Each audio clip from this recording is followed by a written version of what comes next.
안녕하세요. 저는 30대 후반 기혼 여성입니다.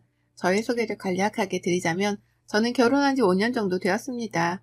결혼 기간 동안 당연히 순탄하게만 지내온 건 아니었지만 그래도 나름대로 서로 배려하고 이해하며 살아왔다고 남편은 생각하더라고요. 근데 저는 좀 생각이 달랐습니다. 제가 100번, 1000번 양보해서 저는 지금까지 결혼 생활이 유지되었다고 생각하거든요. 이 정도 소개면 어떻게 지내왔는지 아시겠죠? 친구가 저의 유별난 시어머니 얘기를 한번 사연 보내보라고 하길래 저녁에 맥주를 마시며 컴퓨터 앞에 앉아서 쓰고 있습니다. 저의 시어머니는 정말 유별난 분이십니다. 그렇다고 나쁘다고 할 수도 없고 또 착하다고 할 수도 없는 성격이라고 해야 하나요? 유별난 이야기를 몇 개 드려보자면 정말 극성이라고 할 정도로 생각하시면 될 거예요. 우선 심각한 결벽증이 있으신 분이랍니다. 이 결벽증으로 인해 많은 사람들이 고통을 받고 있었는데요. 저도 마찬가지였고요. 그럼 어느 정도 심한지 제가 말씀드려 볼게요. 작년에는 시아버지가 칠순이라 다 같이 가족여행을 제주도로 다녀왔습니다. 아무래도 칠순이다 보니 그때는 코로나 제한으로 인해 사람들을 초대하기가 그래서 제주도의 좋은 호텔에 머무르면서 여행하기로 했거든요. 이름은 알면 다 와 할 정도로 좋은 호텔이었습니다. 물론 당연히 같이 쓰는 호텔이나 리조트의 위생이 좋지만은 않겠죠. 그래도 보통은 여행에 가면 그 정도야 감수하잖아요. 근데 어머님이 제주도 가는 여행에 캐리어를 무려 3박 4일 가는데 4개를 챙겨오셨더라고요. 처음에는 왜 이렇게 많이 챙겨오셨는지 싶어서 어머님 왜 이렇게 짐을 많이 챙겨오셨어요? 아, 가서 덮고 잘 이불이랑 패드랑 이런 거 챙기다 보니 좀 많아졌네. 네? 어머님 거기 4성급 호텔이고 정말 좋아서 물론 집보다는 아니겠지만 위생은 아주 좋을 거예요. 그래도 누가 썼던 거 쓰면 얼마나 그렇냐. 나는 내 거 가지고 왔다. 라며 그날 캐리어 4개를 공항에서 짐을 붙이면서 심지어는 정해진 키로수가 넘어서 추가 요금까지 지불하고 왔답니다. 비행기표를 정말 싸게 구입했는데 표보다 더 비쌌던 게 바로 짐 키로수 초과돼서 추가 요금을 낸 게 더 비쌌어요. 이건 정말 그냥 애교에 불과하고요. 식당에 외식을 할 때에도 어머님은 자기 수저랑 접시를 들고 다니세요. 사실 어머님의 이런 성격이 결혼할 때부터 조금씩 보였지만 이 정도라고 생각하지는 못했거든요. 하루하루 갈수록 어머님의 이런 행동들 때문에 처음에는 되게 위생을 중요시 하시는 분이구나 생각했는데 점점 저러시니까 같이 다니기가 좀 짜증나고 피곤해지더라고요. 근데 정작 남편이나 도련님이나 시아버지는 너무 당연하다는 듯 받아들이니까 제가 그거를 지적하면 좀 너 왜 그래? 이런 느낌이 들어서 저도 그때부터는 입을 다물고 살고 있거든요. 그때 제주도 여행 갔다 와서 너무 심각하게 힘들어 집에 와서 2박 3일을 감기몸살로 시달릴 정도로 힘들었다고 생각하시면 말 다 한 거겠죠. 그래서 저희 시어머니는 집에서 고기, 생선 절대 굽지 않아요. 근데 굽지 않으면 시켜 먹거나 나가서 먹으면 되는데 정말 이건 너무하다고 생각한 게 시어머니네 집이 빌라 위층인데 위층에 다 같이 쓰는 옥상이 하나 있어요. 거기 텃밭도 뭐 가꾸고 그 빌라 사람들이 공용으로 쓰는 곳이라는데 거기에서 구울 거를 챙겨 가셔서 구워 오시는 거예요. 꽃들도 있고 다 같이 쓰는 공간인데요. 몇 번 주의를 받았는데 또 그러니까 얼마나 다른 사람들한테 민폐예요? 그렇잖아요. 그래서 남편은 시댁 가서 밥을 잘 안 먹어요. 저도 그렇고요. 가서도 계속 식탁 위에 뭐라도 흘리면 계속 닦으세요. 옆에서 식사도 안 하시고요. 그러면 오라고 하시는지 이해가 잘 안 갈 때도 많았죠. 근데 이거야 뭐 자기 성격이니까 어머님 이런 성격 때문에 남의 집에서 절대 못 주무시거든요. 그래서 저희 집에도 잘 안 와서 그거 좀 다행이라고 생각하기도 해요. 이렇게 유별난 시어머니 덕분에 저희 집에 잠깐 온다고만 하시면 그 전날 저랑 남편은 대청소를 해요. 심지어는 갑자기 다음날 뭐 갖다 주시러 오신다고 하셔서 둘 다 맞벌이라 청소하시는 분 불렀잖아요. 그래도 어머님 눈에는 못마땅해 하시는 분입니다. 이쯤 되면 제가 어떤 결혼 생활을 하고 있는지 대충 짐작이 가시겠죠? 한 달 정도 된 일인데요. 시어머니의 이런 유난한 성격에 김장을 단 한 번도 집에서 담그시질 않으신대요. 시어머니의 언니죠. 남편의 이모네 가서 김장 같이 하고 가지고 오는 시기였는데 이번에 그 이모님이 아프셔서 김장을 못 하신다고 해서 어머님이 해야 하는 상황이었나 봐요. 막 계속 걱정을 하시길래 그럼 이번만 사서 드시라고 내년에 담그고 집에서 냄새나는 거를 계속 걱정하시니까 요새 김치 맛있는 거 많으니까 많이 사서 저랑 어머님이랑 이모님 댁도 드리면 그게 더 저렴한 거라고 막 어필을 했습니다. 고민을 하시다가 이모님이랑 얘기를 했는데 이모님은 사먹는 김치 맛없다고 꼭 만들라고 했다니까 또 어머님이 하려고 하시는 것 같더라고요. 근데 갑자기 저한테 김장 같이 할 거지? 라고 하시길래 아니요? 라고 할 수 없잖아요. 알겠다고 하고 김장 전날 어머님이랑 남편이랑 마트 가서 장을 보고 왔습니다. 근데 그 김장 재료들을 냉장고에 넣다가 갑자기 저보고 옥상에 가져다 놓으라고 하는 거예요. 그래서 집에서 만들 건데 왜 옥상에 가져다 놓으라고 하시지? 요새 날씨가 쌀쌀해서 그러시나 해서 그냥 옥상에 가져다 두고 저는 다음날 오겠다고 하고 집으로 갔습니다. 김장 당일 시댁으로 일찍 향했습니다. 남편은 회사 바쁜 관계로 저녁에 온다고 하고 저만 미리 갔는데요. 솔직히 어머님네서 김장을 한다니까 집을 얼마나 또 혹시라도 김치국물 튈까 걱정돼서 꽁꽁 싸맸을까 궁금하더라고요. 그래서 시댁으로 갔는데 아무것도 준비를 안 해놓으셨길래 제가 물어봤죠. 어머님 오늘 김장하는 날 아니에요? 응, 맞아. 근데 왜 준비를? 옥상에서 할 거야. 예? 옥상은 좀 아니지 않을까요? 계속 집에서 왔다 갔다 하는 것도 그렇고 다른 분들이 엄청 싫어하실 텐데요. 뭐 어때? 우리 집은 절대 안 돼. 그 김치 냄새가 얼마나 오래 가는데 생각만 해도 치가 떨린다. 빨리 올라가자. 라고 하며 옥상으로 재료들을 가지고 올라오라고 하시더라고요. 어머님네 집이 4층에서 옥상은 8층 정도쯤에 있거든요. 심지어 엘리베이터를 타고 내려도 6층이라 2층을 더 올라가야 하는 상황이었는데 저렇게 나오시니 뭐 하는 수 없이 옥상에 가서 비닐에 돗자리에 다 깔고 김장을 시작했습니다. 근데 김장을 하면서 이것저것 필요한 게 많잖아요. 그럴 때마다 저보고 빨리 내려갔다 와라. 이거 가지고 와라. 저거 가지고 와라. 정말 다리가 부러지는 줄 알았어요. 한 번에 시키시면 되는데 30분 있다가 시키고 조금 나중에 짜증이 나서 어머님께 한 번에 시키면 안 되냐고 너무 힘들다고 했죠. 그 뒤로부터 좀 덜 시키시더라고요. 그렇게 한참 김장을 하고 있는데 하다 보니 곳곳에 고춧가루들이 좀 튀기잖아요. 근데 그거를 치우지도 않고 하는데 집에서는 조금만 흘려도 바로바로 치우시던 분이 여기는 어머님 집이 아니어서 그런가 그냥 놔두더라고요. 옥상이 어느 순간 엉망진창이 되어가서 어머님 이거 좀 치우면서 해야 할 것 같다고 치우는데 어머님은 놔두라면서 이거부터 빨리 하고 나중에 치우자고 계속 김치속을 버무리고 그렇게 하고 있었어요. 한참 김장을 하고 있는데 누군가 올라오는 소리가 들리길래 괜히 긴장이 되잖아요. 근데 아니나 다를까 거기 사는 주민분 한 분이 올라오셨더라고요. 그러더니 저희에게 지금 뭐 하시는 거예요? 라고 물어봐서 제가 아무 말도 안 하고 있었는데 어머님이 지금 김장하고 있잖아요. 김장하는 건 아는데 왜 여기 옥상에서 하세요? 여기 써붙인 거 못 보셨어요? 어디요? 못 봤는데?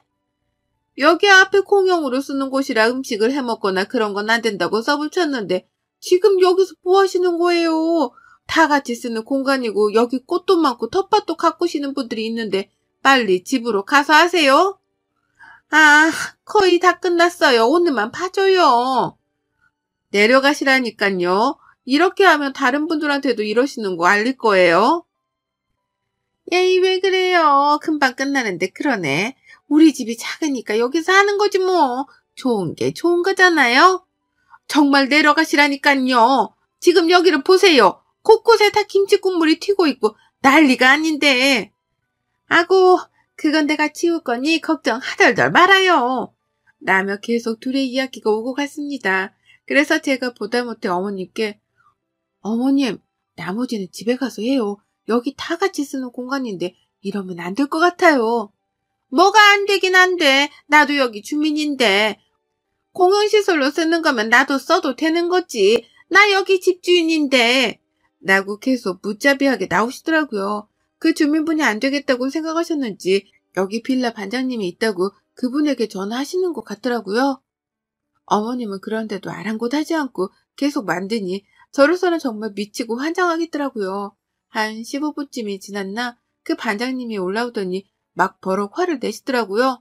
아니 아줌마 이게 뭐하는 짓이에요. 내가 여기에다가 안 그래도 써붙여놨는데 아줌마가 맨날 옥상에서 몰래 고기 구워서 내려가고 생선 굽고 이런 거 모를 줄 알아요?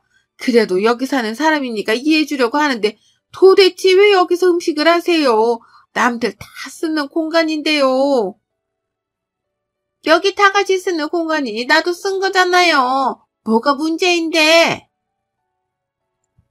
이런 음식 만들지 말라고 저기 똑똑히 써붙였잖아요. 빨리 내려가세요, 정말. 거의 다 했어요, 거의 다. 좀만 기다려요. 내려가라니깐요. 하며 그 반장님이 옆에 배추를 담아놨던 큰 바구니를 팍 하고 내려치는 거예요. 그랬더니 어머님이 갑자기 벌떡 일어서더니 지금 뭐 하는 거예요? 왜 남의 물건을 집어던지고 난리야? 제가 그래서 아줌마 보고 내려가라고 말씀드렸잖아요. 다 같이 쓰는 공간이고 여기 주변에 봐보세요. 텃밭도 있고 꽃도 있고 그런 거 하라고 만들어둔 공간인데 그래서 담배도 안 된다고 저기 써놨잖아요. 안 그래요? 근데 무슨 김장을 하고 앉아있어요. 이건 너무 무개념 행동이에요, 정말. 뭔 무개념이야? 너 몇 살이야? 몇 살인데 난리야? 몇 살이면 뭐요? 나이랑 무슨 상관인데요? 다 같이 쓰는 공동체 공간에서 다들 싫어하면 하지 말아야 하는데 지금까지 봐드렸으면 됐지. 이제는 무슨 김장을 옥상에서 하고 있어요? 옥상이 그쪽 것도 아니고. 둘이 팽팽하게 싸우다가 어머님이 갑자기 화가 났는지 그 반장님 머리채를 확 낚아채는 겁니다. 제가 너무 놀라서 그만하시라고 막 잡는데도 저를 뿌리치고 그 반장님 머리채를 막 잡고 욕을 하는데 계속 저를 뿌리치고 그랬더니만 그 반장님은 힘으로 어머님을 팍 내치더니 갑자기 김장했던 것들을 발로 차시는 거예요. 어머님은 그거 보고 또 화가 나서 막 머리채를 다시 잡고 싸우는데 진짜 아비규환이 따로 없었어요. 보다 못해 아까 올라왔던 그 주민분이 경찰에 신고를 했더라고요. 경찰이 출동하고 와서 그 반장님이 먼저 저를 때려서 저는 신고를 해야겠다면서 막 그러더라고요. 저는 옥상에 어질러 놓은 거 치우고 있으니 같이 파출소로 우선 가자고 해서 어머님이랑 저랑 그 반장님, 주민분이랑 넷이 파출소로 갔어요. 가서 어떻게 된 일인지 우선 신고받았으니 얘기하라고 해서 하는데 저는 처음에는 저렇게까지 김장했다고 할 일인가 싶었거든요. 근데 그 반장님이 하는 말씀을 들어보니 정말 할 말이 없더라고요. 따질 수도 없었어요. 어머님이 여기 사는 내내 아침부터 새벽까지 청소기를 그렇게 많이 돌리신대요. 낮에 돌리고 저녁에 돌리는 것도 다 이해하는데 새벽에도 청소기를 계속 돌리고 세탁기도 새벽에는 돌리지 말라고 하는데도 몇 번씩 돌리고 쿵쿵 하는 소리 때문에 밑에 집이 너무 화가 나서 매일 말했지만 어머님은 듣지를 않아서 결국 이사도 갔다고 하더라고요. 밑에 집뿐만이 아니라 어머님은 매일매일 청소를 하루에도 몇 번씩 하는데 걸레 빨고 남부를 화장실에 안 버리고 그냥 밖에다 버리신다는 거예요. 사람 안 지나가는 거 확인하고 어머님은 버렸다는데 그럼 다른 밑에 있는 집들은 문을 열어놓으면 그 물이 튀겠죠. 정말 그뿐만이 아니라 어머님이 거기서 했던 행동들을 보니까 왜 저렇게까지 오늘 하셨는지 알겠더라고요. 모든 주민분들이 어머님의 그런 성격 때문에 너무너무 힘들었는데 같이 사니까 그냥 이해하고 마주치지 말아야겠다면서 살았지만 오늘 또 김장까지 옥상에서 하고 있으니 그 반장님도 너무 화가 나서 그랬다고 그러더라고요. 저는 혼자서 해결할 수 없을 것 같아 남편에게 전화해서 자초지종을 설명한 후에 남편이 파출소로 왔습니다. 와서 죄송하다고 염심 말하고 어머님이랑 저희는 다 집으로 돌아갔어요. 남편이 너무 화나서 도대체 왜 그러냐고 엄마는 왜 이렇게 유별나냐면서 청소기는 왜 새벽에도 돌리냐고 다른 사람들도 다 같이 사는 공간인데 다음날 아침에 청소해도 늦지 않는데 먼지만 보였다면 왜 그러냐고 진짜 이거 병이라면서 막 화를 내더라고요. 어머님은 자식 새끼 키워봤자 소용없다고 하고 그러다가 옥상에 놔두고 온 것들을 다 치워야 해서 남편이랑 올라가서 싹 치우고 옥상 청소까지 하고 내려왔습니다. 근데 어머님은 자기가 잘못한 것도 모른 채 다시 청소기를 또 돌리시는 거예요. 그때가 한 10시쯤 되었거든요. 진짜 남편이 너무 화나서 그 청소기를 확 낚아채 더 이상 청소하지 말라고 고함을 지르더라고요. 어머님은 당장 내놓으라고 난리지. 저는 중간에서 막느라 난리지. 그렇게 한바탕 소동이 있은 후 시아버지가 들어오셨습니다. 시아버지에게 남편이 오늘 있었던 일이라 다 이야기한 후에 아무래도 엄마 여기에서 더 못 살 것 같다고, 그러다가 진짜 칼부림이라도 난다고, 얼마나 엄마들 다들 그렇겠냐면서 남편도 화가 나서 말하고 아버님은 말없이 조용히 저희 보고 우선 돌아가라고 하시더라고요. 저도 너무 지쳐 남편한테 빨리 가자고 말하고 그대로 시댁에서 나왔습니다. 그때 하루가 얼마나 길었던지 집에 오자마자 씻지도 못한 채 그대로 잠이 들었습니다. 그리고 며칠이 지나서 아버님이 저희 보고 집으로 오라고 하시더라고요. 그러시면서 저희 보고 갑자기, 정말 상상도 못했는데 갑자기 나 너희 엄마랑 이혼하려고 한다 라고 하시는데 순간 저도 멍, 남편도 멍, 어머님은 옆에서 이혼하자고 하면 뭐 무서워서 내가 안 하겠냐? 이러시고요. 너희 엄마 결박증 니네가 생각하는 것보다 훨씬 심하다. 그동안은 같이 사니까 나라도 이해해줘야지 싶었는데 남들한테 저렇게 피해까지 주니 더 이상 같이 살 마음이 없다 라고 하시는 거예요. 어머님 그런 성격 때문에 아버님이 당연히 어느 정도는 힘들 거라고 생각했지만 저 정도일 줄은 몰랐거든요. 아버님한테 들어보니 아버님이 회사 갔다가 오시면 사실 바로 손만 씻고 밥 먹고 씻어도 되는데 아무리 힘들어도 꼭 씻고 밥 먹어야 한다고 앉지도 못하게 하고 화장실로 바로 가라고 가서 씻고 나오라고 매일같이 이야기하시나 봐요. 그뿐만이 아니라 화장실 변기도 매일같이 지적하고 식탁에 조금만 흘리면 난리가 나고 옷에 조금만 묻으면 세탁 안 하고 그냥 가져다가 버리시고 뭐 이런 일들이 한두 번이 아니었네요. 근데 옛날에 이제는 돌아가셨지만 아버님 어머님이죠. 그러니까 어머님한테는 시어머니셨는데 아프셔서 돌아가시기 전에 집에서 어머님을 모셨었나 봐요. 근데 나이도 드시고 좀 치매기가 있으셨는데 그러다 보니 대소변을 잘 못 가리셨는데 그걸로 어머님이 자기 시어머니한테 막말을 엄청 퍼부으셨나 봐요. 아버님이 회사 갔다가 뭐 두고 온 게 있어서 들어갔는데 방에서 그런 얘기를 하는 걸 듣고 혼자 차에 가서 엄청 우셨대요. 그래서 돌아가실 때도 자기네 집에서 돌아가시면 그거 뒤처리 누가 하냐고 난리쳐서 결국에는 요양원으로 옮기셔서 쓸쓸하게 돌아가셨다고요. 당연히 치매 환자 모시는 게 쉬운 일 아닌 거 알아서 이해하셨는데 너희 엄마는 자기밖에 모르는 사람이라 이제 너도 결혼하고 했으니 혼자서 살아보고 싶다고 우시면서 말씀하시는데 저도 마음이 정말 많이 아팠습니다. 남편도 아빠 하고 싶은 대로 하라고 하고 저는 그냥 가만히 있었죠. 그 뒤로 남편은 견디기가 힘들었는지 매일같이 힘들어 하더라고요. 어머님은 이혼에 동의 못한다고 계속 그런 신나는데 아버님은 그런 어머님 때문에 당분간 정리될 때까지 나가서 사신다고 짐 싸서 나가셨다고요. 그리고 하도 어머님이 저보고 오라 그래서 갔는데 계속 아버님 탓부터 주민들 탓만 하길래 저도 너무 화가 나서 어머님 그만 좀 하세요. 정말 상황 파악이 안 되세요? 라고 했습니다. 그랬더니 어머님이 네가 어떻게 그런 말 하냐고 막 우시길래 어머님 지금 아버님 진짜 진심이에요. 그냥 이걸로 끝내려고 하는 게 아니라 정말 어머님이랑 같이 살기가 싫으시대요. 이제 그이도 두 분 이혼하시면 시댁에 안 오겠대요. 어머님 때문에요. 어머님이 그렇게 사람들을 힘들게 하시면 옆에 누가 남겠어요. 남 탓하지 말고 진짜 생각해보세요. 어머님이라도 아버님 마음 이해 못 해주겠어요? 자기 엄마한테 그렇게 하면 누가 좋겠어요. 그래도 이해하고 사셨다는데 저는 너무 미안해서 더 잘 해드릴 것 같아요. 제발 생각 좀 하세요. 저 이만 가보겠습니다. 하고 그대로 나왔습니다. 그제서야 어머님이 정신을 차리셨는지 아버님 계시는 곳으로 가셨다고 해요. 가서 두 분이 이야기를 어떻게 나누는지 저도 잘 모르겠지만 우선 이혼은 보류하고 아버님은 잠깐 떨어져 지내면서 생각해 보겠다고 하고 어머님은 다시 돌아온 상태입니다. 그 뒤로 어머님은 예전같이 행동 안 하려고 노력하는 것 같더라고요. 치료받을 생각이라고 하시는데 우선 앞으로 변해가는 과정을 봐야 할 것 같네요.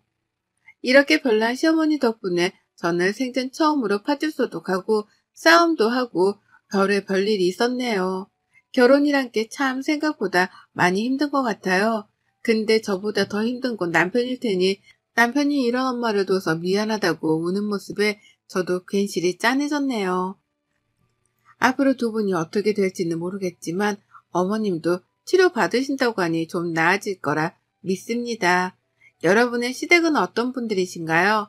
저희 별난 시댁 이야기를 들어주셔서 감사합니다. 날씨 추워지는데 감기 조심하세요. 여러분의 생각은 댓글로 남겨주세요. 오늘도 시청해 주셔서 정말 감사합니다.